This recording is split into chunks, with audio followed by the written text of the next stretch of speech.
Welcome to the 7th FITSPA Annual Conference 2025. This year, we gather around the theme, Fintech for Sustainable Growth, Innovation, Investments, and Inclusion.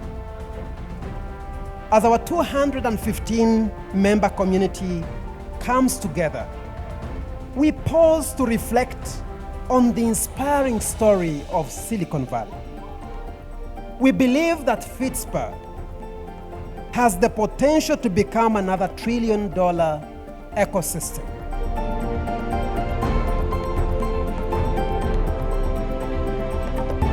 If we're not careful about things like AI, agentic AI, and AGI, the story of Africa will change. And this will be colonialism in a way we have never seen, because it will be to the individual. It's not like before where they could keep us, forcefully. But today, with the power of technology, they can control each and every one of us.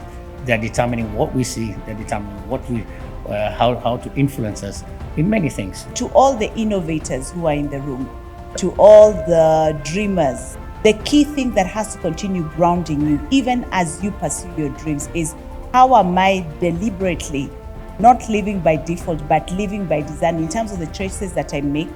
What is the problem that I'm seeking to solve?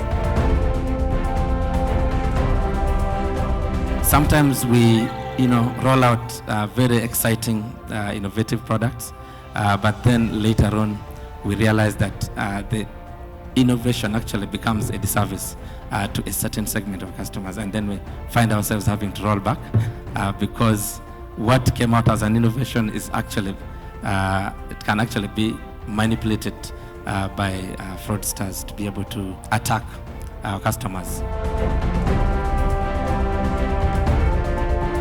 The other thing with us guys is everyone wants to build their own technology. We really need to start sharing technology. If you've built a lending platform, give it to other people. Otherwise, we're just building this, we're spending a lot of money building the same technologies across. For leaders in this space, you've got a choice to make. If you want to scale, you need to either innovate compliantly with trust in mind, or you risk,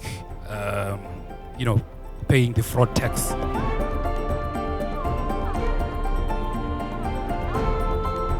Compliance is an internal check that you are doing as you say you are going to do or promise your customers. So if someone were to look at compliance and say the cost of compliance increases the cost of my doing business, and I think they have started from the wrong point.